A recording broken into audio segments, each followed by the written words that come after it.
Hey everybody, Lisa Young Sutton here with a quickie for you today. I have a few tips on how to effectively handle the ever-popular yes-no question. Now I'm using Alexander Danilov's Lenormand Oracle and my practice deck that I made when I was just learning. And if you look through my channel, you will see that I have a video on how to make one of these decks for yourself. It's made from a deck of regular playing cards. And I'm going to make this video short and sweet. So there are really only two things you have to consider before you lay the cards when asking yes-no questions. The first is, what technique will you use to determine your answer? And the second thing to consider is the type of yes-no question you are asking. Now, first things first. Okay, what technique are you going to use? There are really only two. First option is to use a cartomantic technique. Second option is to interpret the cards as you would for any other question, reading the cards, okay? Now, for cartomantic technique, we have two popular choices. You can either base the answer on the black or red pips. So, in my practice deck, it's pretty easy to see which are black, hello, red, black, okay. For another deck, you would use the playing card insets. All right, so most people use red for positive and black for negative. You can do it the other way around if you so desire. Okay, now using the positive and negative aspect of the card, you have to understand that before you use this technique. All right, so you have to go through your deck and decide which cards are positive, which are negative, which are neutral, and which lean more, one way or the other. So that's what these little symbols are on my practice deck. This clover, right? This is positive. Okay. Fox, for me, that's negative. Okay. Rider is positive, neutral. That's fine. Okay. Letter, neutral. All right. We also have negative, neutral. Let's find a negative, neutral. Right there. Okay. Neutral, negative. Great. Okay. So there you go. Now, when you're using a cartomantic technique, you want to lay 3 cards. Is probably the most common. If you lay too many, you're going to be forever figuring it out because you're looking for an average. So say you're using the red or black, you ask yes-no question, and you get 2 blacks and a red, well, that's a no, right? You got 2 blacks and only 1 red. You get 2 reds and a black, that's a yes. Okay, three reds, obviously, a big yes, that kind of thing. All right, now same with the positive, negative.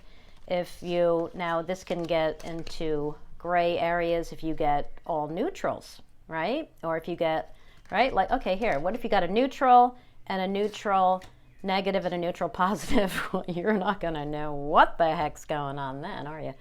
So for the simplest questions, this technique will work well enough. Okay, a cartomantic technique will be good enough for the simplest of questions. Otherwise, you really want to interpret those cards just as you would for any other Lenormand question. Okay, so the other thing I said that you want to consider is the type of question, and that's exactly what I'm referring to, is the complexity of the question. How complex is that question? Because simple questions are those that would lend themselves to a pendulum, right? Or a coin toss. What are examples of simple questions?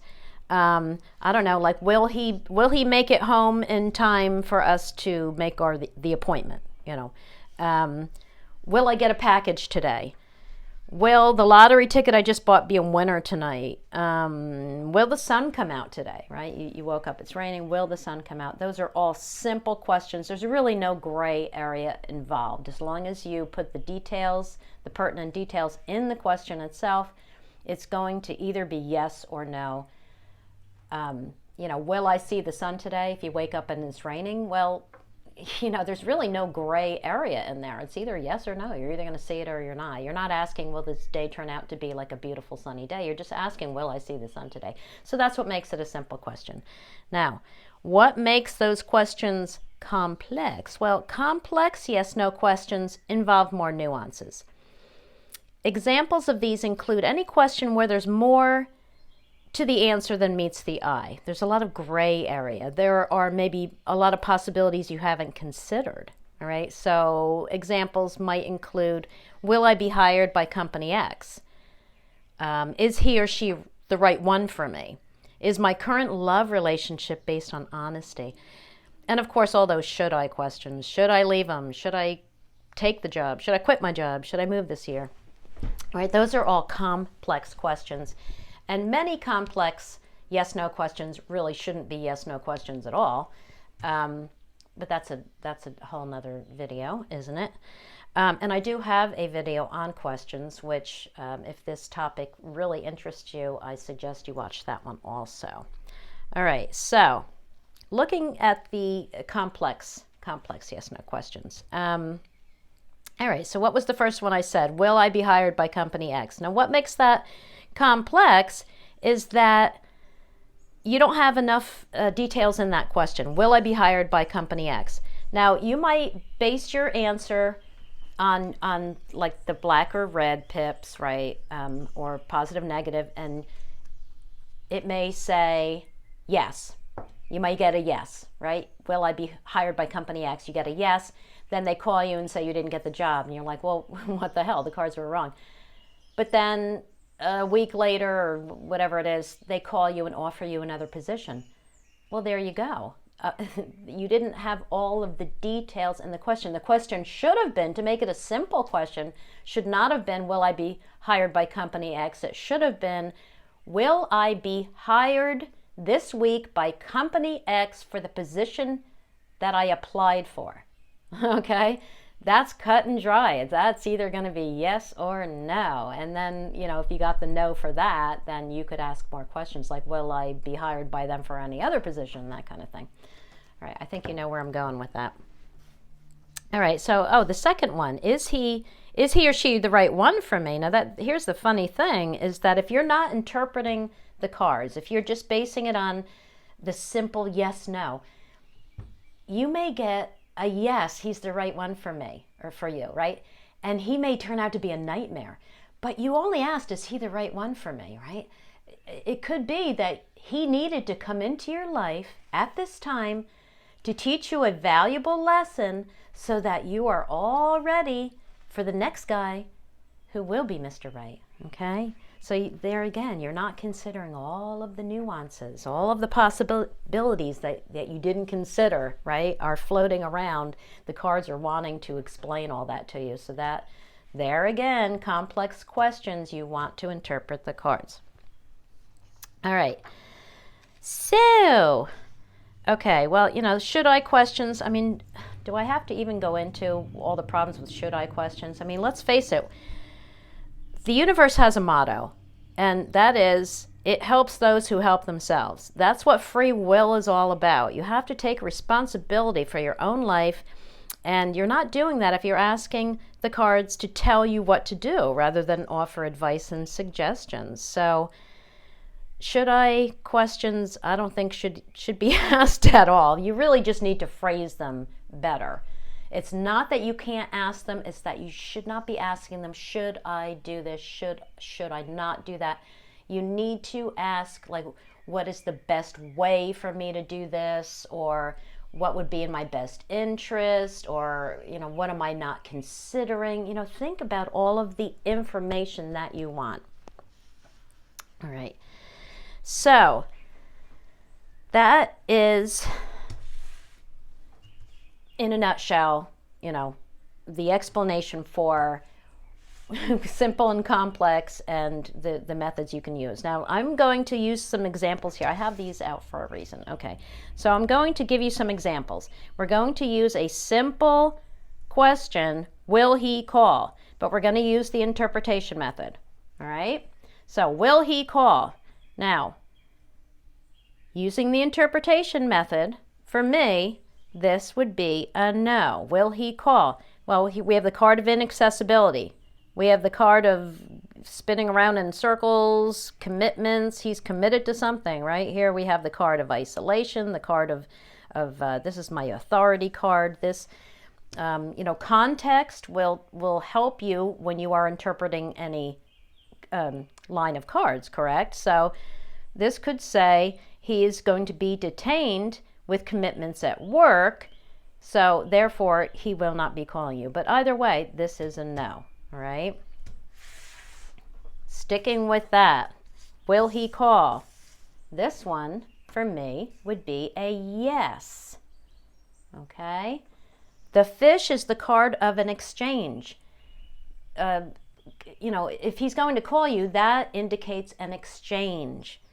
But in this case, you may not want to answer the phone, right? Because look what we have here. We have like deep, this is going to be a deep, heartfelt exchange that's going to get ugly, okay? We have the snake at the end. So he might be calling to break your heart.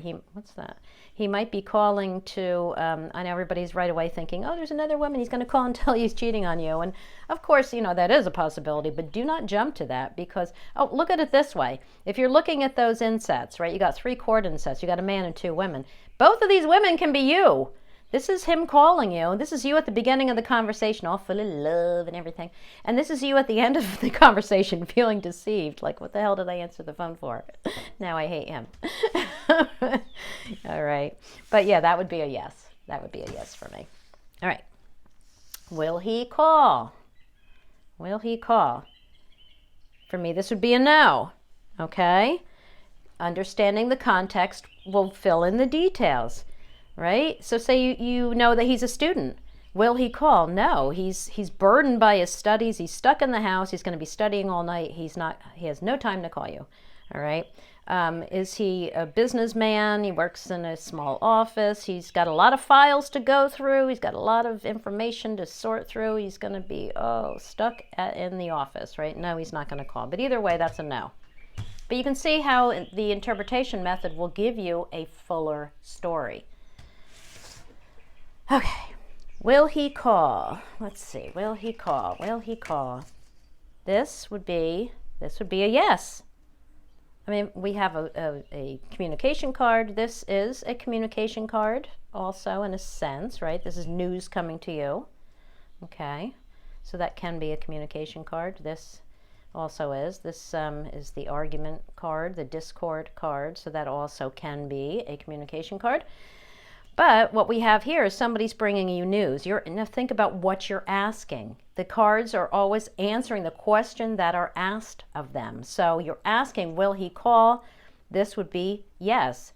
News is coming to you. But here again, you may not want to answer the phone because this is short-term luck, short-term fun, right? So it's going to start out light and fun, but that's not going to last long because then you're going to end up fighting. So there again, that's a yes, but don't answer the phone. And here we go. Let's see. Will he call? Will he call? Will he call? Now, we have 3 rather positive cards, right? Okay, this for me would be a yes. Will he call? Yes, this is one of those that I call yes, but. And you're only going to get these when you interpret the cards, okay? So yeah, he's going to call, but it's going to be a long wait because here you have the card of distance. It's a slow-moving card, right? Long time, right? Long, slow. Here we have a slow card, right? You're going to grow old waiting for him to finally get around to muster the strength to call you. He's probably shy. So this would be a yes, but it's going to be a long wait. All right. So as you can see, when you have, when you're interpreting a line of cards, you're going to get a fuller story. You're going to get a more complete answer. You're going to get more information. And don't just stop at 3 cards. I have a 5-card video. I have box videos. I have GT videos. And they all deal with asking a single question and yes-no questions too.